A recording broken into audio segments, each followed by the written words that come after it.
ఓం శ్రీమాత్రే నమః. నమస్తే అండి. ఎలా ఉన్నారంతా? బాగున్నారా?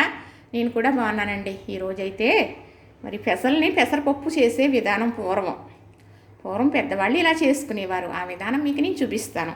మరి ఇప్పుడు మిల్లు మరపట్టించుకోవడమే కాదండి, అలాగా రెడీ అవ్వని ప్యాకెట్లు వచ్చేతనే కొనేసుకుంటాం. ఇది వేరే విషయం. మరి పెసలో మినువులు పండియండి పంట. ఈ దాచుకుని సంవత్సరం అంతా పప్పు కావాలంటే పెసరపప్పు ఇలాగా చేసుకునేవారు అన్నమాట. ఇప్పుడు ఈ పెసలు కదా, ఇప్పుడు ఈరోజు పప్పు కూర వండాలి అంటే ఇంట్లో పప్పు లేదు, పెసరపప్పు అయిపోయింది అనుకోండి, ఇలా చేసుకుని ఉంచుకునేవారు. అప్పుడు ఏం చేసేవారు చెప్పిన, ఇవి కొంచెం దోరగా వేయించేసి ఇప్పుడు కూరకి పప్పు కావాలి అంటే దోరగా వేయించేసి, ఇది శనగకాయల పత్రం, మనం పచ్చళ్ళ నూరుకుంటాం, మసాలా నూరుకుంటాం కదా, అలానే ఇదేమో చేట. ప్రతి పనికి కూడా చేటేనండి. అప్పుడు చేటతోటి చాలా పనులు అవేవి, పప్పులు చెరుక్కోవడం, బియ్యం చెరుక్కోవడం, ఇలా చేసుకోవడం, మరి కూరగాయలు ఇందులో వేసుకోవడం, ఏమన్నా కోసిని వేసుకోవడం, అన్నిటికీ సంసారంలో సగం చేటేనండి పని.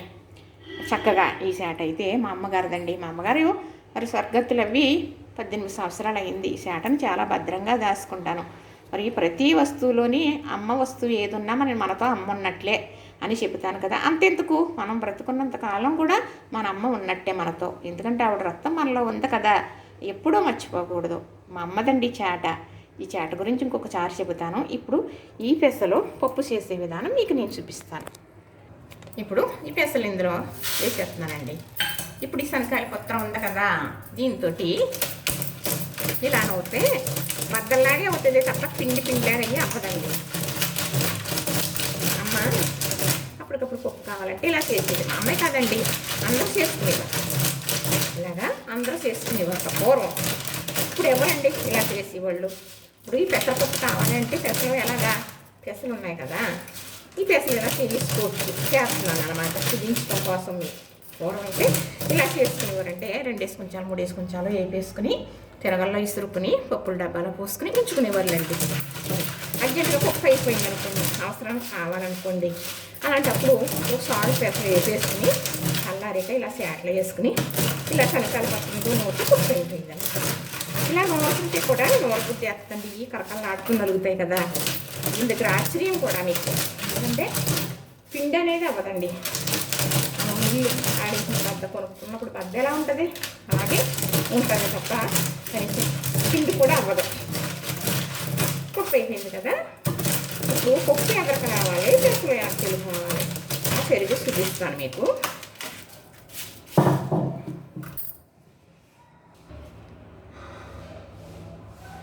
ఇదిగోనండి, చూసారు కదా,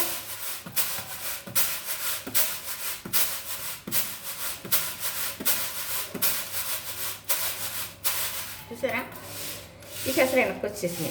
ఇందులో ఎక్కడన్నా పెసర గింజలు ఉంటాయి. పప్పు మాత్రం ఇదిగో ఎదరికి వచ్చింది. చూసారా, ఇందులో ముక్కలు అయినట్టు కొన్నా పప్పులాగే వజ్రంలాగా వస్తుందండి. మరి అలా నూరితే బద్దలు అవుతుంది తప్ప పిండి అవ్వదు. చక్కగా నేను ఈరోజు ఇంటికి ఇలా నూరేను అనుకుంటున్నారు కదా. ఈరోజు అమ్మవారి తీర్థం ఉంది, సలివిడి పానకాలు అయితే పొయ్యాలి. ఇందులో కొంచెం నీళ్ళు వేసాను అనుకోండి, ఇది నానిపోయిన తర్వాత ఇది వడపప్పు కింద దేవుడికి పెట్టడానికని చేశాను. చూసారు కదా, ఇలా అనేవారండి. ఇదిగో ఇలా ఉంది కదా.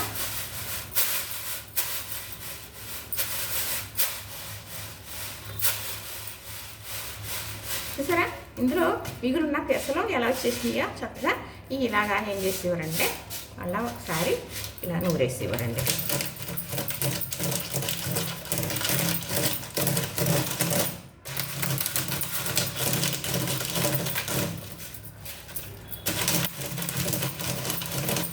అంటే చాట కదలకుండా ఉంటే చాలా బాగా అయిపోతుంది.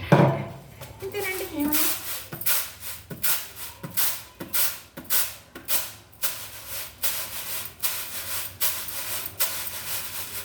ఇదిగోనండి పప్పు, చూసారు కదా, నేను ఇలా అంటంతో ఇదిగోనండి ఇదంతా పప్పు వచ్చేసింది. నూనె పప్పు వచ్చేసింది కదా. ఇదిగో చక్కగా మనం ప్యాకెట్లు కొనుక్కుంటాం కదా పప్పు. ఇప్పుడు పూర్వం అయితే ఎక్కువ 2 కొంచాలు 3 కొంచాలను ఇసురేసుకుని తిరగల్లో ఉంచుకునేవారు. ఆ పప్పు అయిపోయింది అనుకోండి, అర్జెంటుగా పప్పు కావాలంటే ఇలాగ ఎప్పుడన్నా అమ్మ ఇలా చేసేది. చాలామంది చేసుకునేవాళ్ళండి. మనం ఇలాగ ఎప్పుడైతే అన్నామో ఇగో చూసారా, మిగిలిన పెసలు ఇలా వచ్చేసినాయి. మళ్ళీ ఒకసారి ఇలా నలిపితే నలిగిపోతాయి. ఈ పప్పు ఇలా నానబెట్టేసుకుని చక్కగా కూరకి తీసేసుకునేవారు. నానిన తర్వాత ఒకసారి కడిగేసి పొట్టంతా పోయాక కూర వండేవారు. పప్పుచారా పప్పులో ఏమేస్తారో వండేసేవారు. మరి ఈరోజు మీకు ఈ పప్పు చేయడం చూపించాను నేను. ఇలాగా చూసారు కదా, పూర్వం ఇలా చేసుకునేవారు. ఏదైనా కష్టపడి చేసుకునేవారండి. అది చేసుకుని తింటే అంతే బలం చేకూరి ఆరోగ్యంగా ఉండేవారు. ఇదేనండి మీకు నేను చెప్పాలనుకున్నది. చూసారు కదా, నచ్చింది కదా, లైక్ చేయండి, షేర్ చేయండి, సబ్స్క్రైబ్ కూడా చేసేయండి మరి.